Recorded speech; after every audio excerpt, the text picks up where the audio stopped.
For today's video, at dahil nga long weekend na naman ngayon, binalikan nga pala namin ang landing point dito sa Lagcarlan, Laguna. At kami nga pala yung nag-food trip na rin dito. At sobrang gaganda talaga ng mga tanawin dito. Kami nga pala ibalis na rin dito. At excited nga pala ako sa pupuntahan namin. Dahil dito nangyari ang unang camping namin. Kaya naman sobrang excited ko na naman bumalik dito. Ang pupuntahan nga pala namin na lugar ay napakaganda ng mga tanawin dito. At kapag pumunta ka nga pala talaga dito ay masisiyahan ka sa makikita mo. Dahil parang katabing-katabi mo na nga pala yung mga bundok dito. Malapit nga lang pala sa amin ito dito sa San Pablo. Kaya naman agad namin siyang binalikan. Na para bang na-miss talaga namin mag-nature trip dito. Eto nga pala talaga yung trip namin pamilya. At talagang kung saan nga pala kami napapadpad dito. Na para bang si Dora the Explorer na kami dito. Nakarating na nga pala kami sa Lagcarlan, Laguna dito. At kami nga lang rin pala ay magsisimba muna dito. Para naman gabayan kami na Panginoon natin. At magiligtas kami sa nature trip namin na ito.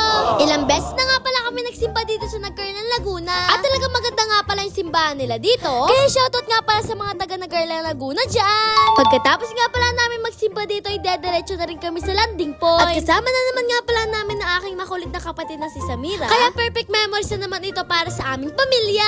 Ito na nga pala yung bungad na papanik na landing point. At sobrang tatarik nga pala ng mga dadaanan mo dito. Kaya sobrang adventure nga pala ang pagpanik mo dito. Okay. Nung unang punta nga pala namin dito ay sobrang dami namin. At kami nga pala yung nag-camping dito sa landing point. Kaya sobrang excited nga pala talaga dahil kami lang pamilya ang pupunta dito.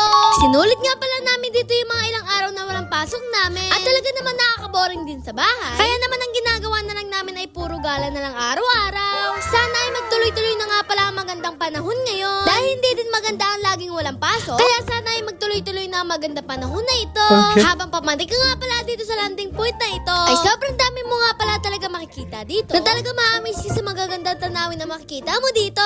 Perfect nga pala itong landing point na ito kung magbabanding kayo ng pamilya ninyo. Lalo kung kayo ay nature lover talaga, ay sobrang masisiyahan nga pala kayo sa mga tanawin na makikita nyo dito.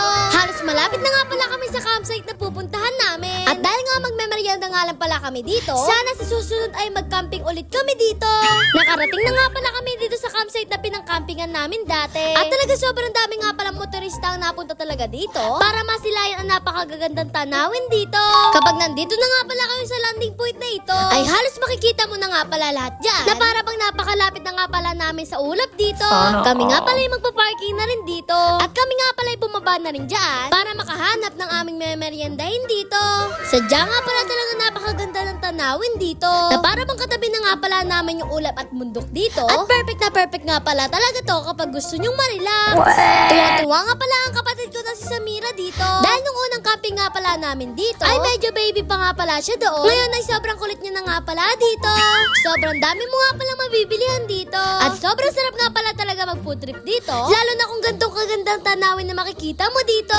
Kami nga pala ay namili na rin ng mga kakainin namin dito. At sobrang nakaka-excite na nga pala kainin yung mga binibili namin. Kaya nadali na nga pala namin ito sa spot na napili namin. Nagsiset up na nga pala si daddy ng aming kakainan dito. At sobrang siya nga pala ng ginagawa namin na ito. Na para bang nagde-date lang kami ng aming pamilya.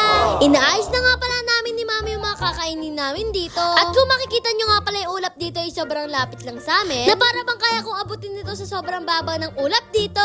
Napakasaya nga pala namin dito dahil magkakasama kami buong pamilya. At talaga yung mga ganitong vlog namin ay sobrang memorable talaga sa amin. Na para bang hindi ko ito makakalimutan hanggang sa aking pagtanda. Sobrang dami pa nga pala namin magagawa ng ganitong mga vlog. At talagang pagsusumikapan nga pala namin makagawa ng magagandang vlog para naman maging masaya kayo sa inyong panonood. Malapit na nga pala tayo mag 1 million followers sa Facebook. Kaya kung hindi ka pa nakapalo sa akin ay magpalo ka na. Para naman ang aking pangarap na 1 million ay makuha ko na rin. Maraming salamat nga pala sa pagsuporta nyo at panonood. At talagang hindi nga pala kayo nagsasawa sa akin. Kaya hindi rin ako nagsasabang gumawa ng magagandang content para may mapanood kayo magagandang mga vlog at para maging masaya din kayo sa panonood nyo sa akin. Yan lang, paalam. Please like, follow, share. Thank you. Hello.